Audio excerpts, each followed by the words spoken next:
नमस्कार साथियों, स्वागत है आपका माइक्रो इकोनॉमिक्स की इस क्लास में। आज हम चर्चा करेंगे समष्टि और व्यष्टि अर्थशास्त्रों के बारे में। तो जैसा आप जानते हैं, अर्थशास्त्र एक बहुत बड़ा विषय है जिसके अंदर हम बहुत सारे आर्थिक गतिविधियों जैसे कि उत्पादन, उपभोग, बचत, निवेश या विनियोग, मुद्रास्फीति, रोजगार, बेरोजगारी, राष्ट्रीय आय, प्रति व्यक्ति आय, अंतर्राष्ट्रीय व्यापार, जीवन की गुणवत्ता, मौद्रिक नीति, राजकोषीय नीति आदि से संबंधित विषय का या चीज़ों का अध्ययन करते हैं। इनकी सूची का कोई अंत नहीं है, बहुत बड़ी सूची है। इसमें कुछ यहाँ पे हमने उल्लेख किया है। इस विषय की अधिक जानकारी और आर्थिक समस्याओं के समाधान के लिए यह जानना आवश्यक है कि किसी भी आर्थिक तथ्य का स्वभाव कैसा होता है, जो फैक्ट होते हैं उनका नेचर कैसा होता है, और संबंधित समस्या का क्षेत्र या शाखा क्या है, यानी कि किस अर्थशास्त्र से उसका संबंध है, क्योंकि अर्थशास्त्र भी अनेक शाखाओं में विभक्त हो जाता है। तो जैसा कि हम पहले के कुछ वीडियोज़ में भी देख चुके हैं कि अर्थशास्त्र जो है उसको अंग्रेजी में इकोनॉमिक्स शब्द कहा जाता है, ECONOMICS। और इकोनॉमिक्स दो ग्रीक शब्दों से मिलकर बना है, ओइकोस और नोमोस से। तो ओइकोस का मतलब होता है घर और नोमोस का मतलब होता है प्रबंधन। तो यहाँ जो है गृहस्थ का नियम या घर का प्रबंधन या कानून से है। तो अर्थशास्त्र का संबंध इस प्रकार केवल इस बात से नहीं है कि एक राष्ट्र अपने संसाधनों का उपयोग विभिन्न उपयोगों में किस प्रकार करता है, अलग अलग संसाधनों का अलग अलग कार्यों में कैसे बंटवारा करता है, बल्कि इस बात का भी अध्ययन करता है कि इन संसाधनों की उत्पादकता को और कैसे बढ़ाया जाए। यानी कि जो उत्पादन हो रहा है वो तो है ही है, साथ में जो उत्पादन के साधन है उनकी उत्पादकता में और वृद्धि कैसे की जाए, और इन कारकों का या इन उत्पादन के साधनों का जिन्होंने भूतकाल में उत्पादन के संसाधनों की उत्पादकता की दर में उच्चावचन उत्पन्न किए हैं। तो ब्रिटिश अर्थशास्त्री रॉबिन्स ने अर्थशास्त्र की परिभाषा इस प्रकार दी है कि अर्थशास्त्र एक विज्ञान है जो उद्देश्यों और वैकल्पिक उपयोग वाले सीमित साधनों से संबंधित मानव व्यवहार का अध्ययन करता है। जो हमने पहले भी इस परिभाषा को देखा है, ये है दुर्लभता संबंधी परिभाषा कि अनेक उद्देश्य और वैकल्पिक उपयोग वाले सीमित संसाधनों के संबंध में मानव व्यवहार का अध्ययन है अर्थशास्त्र। रॉबिन्स की परिभाषा अर्थशास्त्र के क्षेत्र को व्यापक बनाती है। यह छांट की समस्या या चयन की समस्या या चुनाव की समस्या है जो उपभोग, उत्पादन और विनिमय के क्षेत्रों में विद्यमान है। उदाहरण के लिए उपभोक्ता को विभिन्न वस्तुओं के उन संयोगों को चुनना होता है जिनसे उनको सर्वाधिक संतोष मिलता है। इसी प्रकार एक उत्पादक भी उत्पादन के सब उसी आकार का चुनाव करेगा जिससे उससे अधिकतम लाभ प्राप्त होता है। नोबेल पुरस्कार विजेता प्रोफेसर सैमुअल्सन ने अर्थशास्त्र की परिभाषा निम्न प्रकार से दी है। वो कहते हैं कि अर्थशास्त्र इस तथ्य का अध्ययन है कि व्यक्ति और समाज मुद्रा का प्रयोग करते हुए या न करते हुए दुर्लभ उत्पादन साधनों का चुनाव, जिनके वैकल्पिक उपयोग हो सकते हैं, का उपयोग विभिन्न वस्तुओं के समयगत उत्पादन और उनको वर्तमान उपभोग में और भविष्य में विभिन्न व्यक्तियों और समाज के बीच आवंटन किस प्रकार से वितरित करते हैं, इन सब बातों का अध्ययन करता है अर्थशास्त्र। तो ये जो सैमुअल्सन की परिभाषा है वो अर्थशास्त्र की विकास संबंधी परिभाषा के रूप में जानी जाती है, जो हमने पहले परिभाषाओं के अध्ययन में पढ़ा है। अब हम बात कर लेते हैं व्यष्टि और समष्टि अर्थशास्त्र की। तो वर्तमान में अर्थशास्त्र का अध्ययन दो भागों में किया जाता है, एक व्यष्टि अर्थशास्त्र, दूसरा समष्टि अर्थशास्त्र। व्यष्टि अर्थशास्त्र को अंग्रेजी में माइक्रो इकोनॉमिक्स कहते हैं, जिसका कि अभी हम अध्ययन कर रहे हैं। जो पुस्तक आप पढ़ रहे हैं वो माइक्रो इकोनॉमिक्स का हिस्सा है। दूसरी है समष्टि अर्थशास्त्र, जिसको मैक्रो इकोनॉमिक्स कहा जाता है अंग्रेजी में। तो व्यष्टि का अर्थ होता है, माइक्रो का अर्थ होता है सूक्ष्म या छोटा। अतः जब अध्ययन अथवा समस्या एक इकाई या अर्थव्यवस्था के एक छोटे से भाग से संबंधित होती है तो उस अध्ययन विषय को व्यष्टि अर्थशास्त्र कहा जाता है। व्यष्टि अर्थशास्त्र का मतलब समझ गए कि एक छोटे लेवल का अध्ययन किसी भी व्यक्ति, यानी कि एक उपभोक्ता हो सकता है, एक उत्पादक हो सकता है, एक वस्तु का बाजार हो सकता है, इनका जब अध्ययन करते हैं तो वो कहलाता है व्यष्टि अर्थशास्त्र। और समष्टि का अर्थ होता है संपूर्ण या समग्र या बड़ा। एक प्रकार से जब अध्ययन संपूर्ण अर्थव्यवस्था अथवा संपूर्ण अर्थव्यवस्था के समुच्चयों से संबंधित होता है तो यह अध्ययन क्या कहलाता है, समष्टि अर्थशास्त्र। यानी कि पूरे भारत देश की अर्थव्यवस्था का अध्ययन करें, पूरे राजस्थान राज्य की अर्थव्यवस्था का अध्ययन करें, या पूरे भारत से संबंधित राष्ट्रीय आय का अध्ययन करें, गरीबी का अध्ययन करें, बेरोजगारी का अध्ययन करें। तो ये जो पूरे देश या पूरी अर्थव्यवस्था से संबंधित विषय का अध्ययन करते हैं तो उसको क्या कहते हैं, समष्टि अर्थशास्त्र। तो अब देखते हैं व्यष्टि अर्थशास्त्र को थोड़ा विस्तृत में।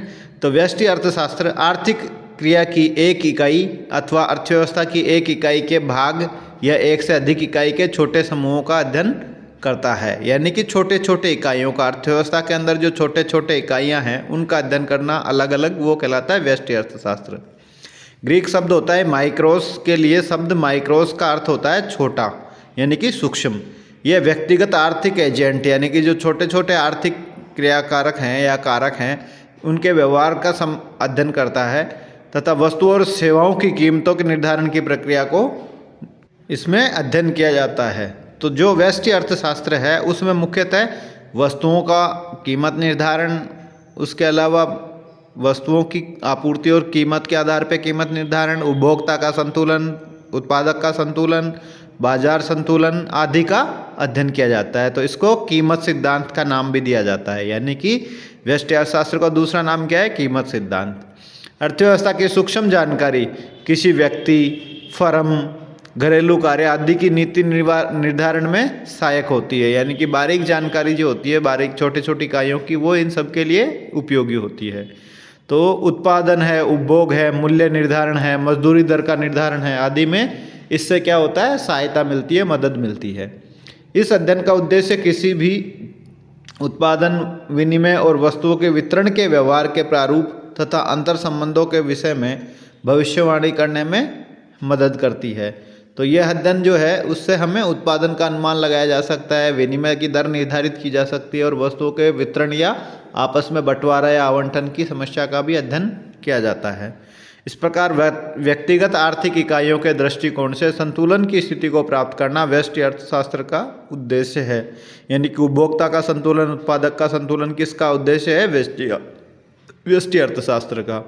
इसके अतिरिक्त व्यष्टि अर्थशास्त्र का अध्ययन व्यक्तियों के व्यवहार प्रारूपों और फर्मों की आय, वितरण, उत्पादन दक्षता और समग्र दक्षता की प्राप्ति पर जोर देता है कि यानी कि ये प्राप्त करने का उद्देश्य रखता है कि व्यक्ति का जो है उपभोक्ता का अधिकतम संतुलन प्राप्त हो, उसको संतुष्टि का अधिकतमकरण हो, इसके अलावा उत्पादक का लाभ अधिकतमकरण हो, तो उसको प्राप्त करने के जोर देता है। दक्षता का अर्थ है उत्पादकों और उपभोक्ताओं के बीच संसाधनों का अनुकूलतम आवंटन।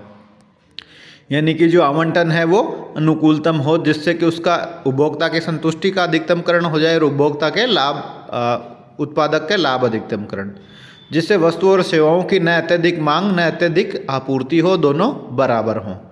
अर्थव्यवस्था की 3 केंद्रीय समस्याओं का क्या उत्पादन किया जाए, कैसे उत्पादन किया जाए और उनका वितरण कैसे किया जाए, सभी व्यष्टि अर्थशास्त्र की विषय सामग्री हैं। यानी कि जो 3 केंद्रीय समस्याएं हैं अर्थव्यवस्था की, वो हैं व्यष्टि अर्थशास्त्र से संबंधित। तो अब बात कर लेते हैं समष्टि अर्थशास्त्र की। तो समष्टि अर्थशास्त्र अर्थशास्त्र की वह शाखा है जो किसी देश के आर्थिक समुच्चयों का, यानी कि जो आर्थिक समग्र हैं, एग्रीगेट्स हैं, उनका अध्ययन करती है। समष्टि शब्द ग्रीक भाषा के मैक्रोस से लिया गया है जिसका अर्थ होता है बड़ा या विशाल या स्थूल। इस शब्द का प्रचार ब्रिटिश अर्थशास्त्री लॉर्ड जॉन मेनार्ड कीन्स की पुस्तक the general theory of employment, interest और मनी, जो कि 1936 में प्रकाशित हुई गई, इसके पश्चात शुरू हुआ था। तो मैक्रो इकोनॉमिक्स की शुरुआत कब से मानी जाती है? 1936 से। जॉन मेनार्ड कीन्स या जेएम कीन्स की किताब थी जनरल थ्योरी, उससे मानी जाती है और उसके बाद में मैक्रो इकोनॉमिक्स का काफ़ी लोकप्रिय हो गई है। 1929 की महान मंदी, जो ग्रेट डिप्रेशन कहा जाता है, ने अर्थशास्त्रियों को विषय को नए तरीके से सोचने के लिए मजबूर किया, जो कि चहुमुखी था। तो पहले जो था वो माइक्रो इकोनॉमिक्स था, उसके बाद माइक्रो इकोनॉमिक्स 1929 की मंदी की बात को समझाने में असफल रहता है, तो नए तरीके के विचार आते हैं और उसको कहा जाता है समष्टि अर्थशास्त्र। परिणाम स्वरूप समष्टि अर्थशास्त्र सिद्धांत का विकास हुआ और इसे आय या रोजगार का सिद्धांत भी कहा जाता है। जो समष्टि अर्थशास्त्र का दूसरा नाम क्या है? आय और रोजगार का सिद्धांत। और क्योंकि ये संपूर्ण अर्थव्यवस्था में किस प्रकार से सभी लोगों की आय एक साथ निर्धारित होती है और उनका रोजगार का स्तर कैसे निर्धारित होता है, उसका अध्ययन समष्टि अर्थशास्त्र करता है, इसलिए इसे आय और रोजगार का सिद्धांत भी कहा जाता है। समष्टि अर्थशास्त्र सभी आर्थिक इकाइयों का समग्र विश्लेषण करता है, सबका एक साथ में विश्लेषण करता है, जिससे आर्थिक प्रणाली का पूरा चित्र प्राप्त हो जाए और बड़े पैमाने पर आर्थिक समस्याओं का अध्ययन किया जा सके। तो संपूर्ण अर्थव्यवस्था को एक साथ देखता है ये और फिर उसमें आर्थिक समस्याओं का अध्ययन करने का कोशिश करता है।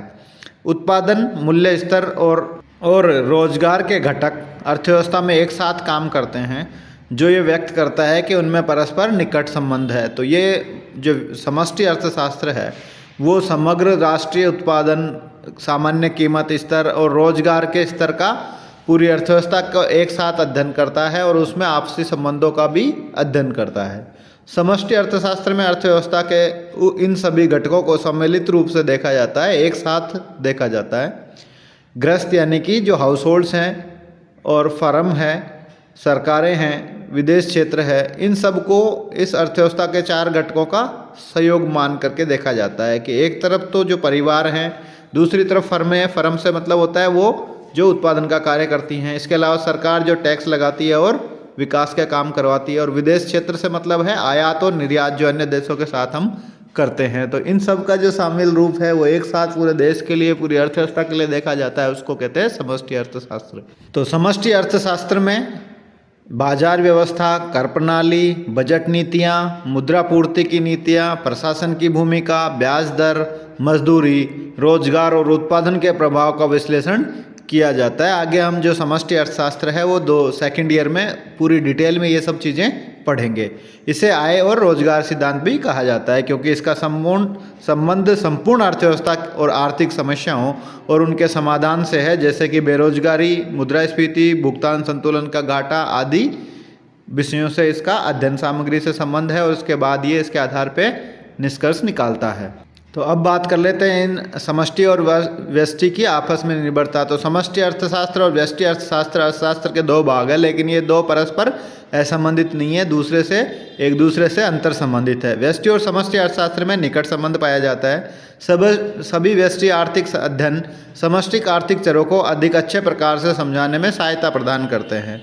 आप जानते हैं अर्थव्यवस्था में जो परिवर्तन और प्रक्रियाएं होती हैं वह विभिन्न प्रकार के उन छोटे छोटे बड़े तथ्यों के कारण होती है जो एक दूसरे से प्रभावित होते हैं। उदाहरण के लिए यदि करों में वृद्धि कर दी जाए तो समष्टि अर्थशास्त्र का निर्णय है ये, लेकिन इसका प्रभाव प्रत्येक फर्म की बचत पर भी पड़ेगा, जो कि व्यष्टि विश्लेषण का हिस्सा है। इसके अलावा इस बचत का अर्थव्यवस्था पर प्रभाव समष्टि अर्थशास्त्र का विश्लेषण या अध्ययन हो जाएगा। तो व्यष्टि और समष्टि के अध्ययन को अंतर संबंध को एक और उदाहरण से समझ सकते हैं। यदि हम जानते हैं कि वस्तुओं की कीमत कैसे निर्धारित होती है और ये समझते हैं कि कीमत निर्धारण में क्रेता विक्रेताओं की क्या भूमिका होती है, तो हमें इस बात का विश्लेषण करने में सहायता मिलेगी कि संपूर्ण अर्थव्यवस्था में सभी वस्तुओं और सेवाओं के मूल्य स्तर में परिवर्तन किस प्रकार होते हैं।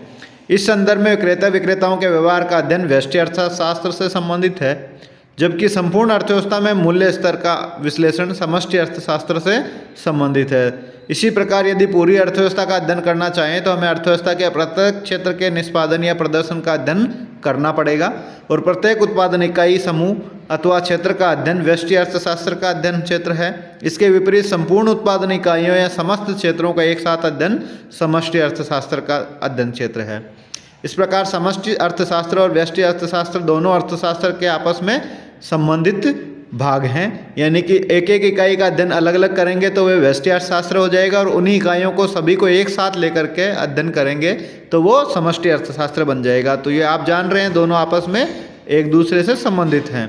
इस कारण अर्थव्यवस्था में व्यष्टि और समष्टि दोनों की अध्ययन की आवश्यकता होती है। व्यष्टि और समष्टि के बीच के अंतर और इनके महत्व को हम समझेंगे अगले वीडियो में। धन्यवाद।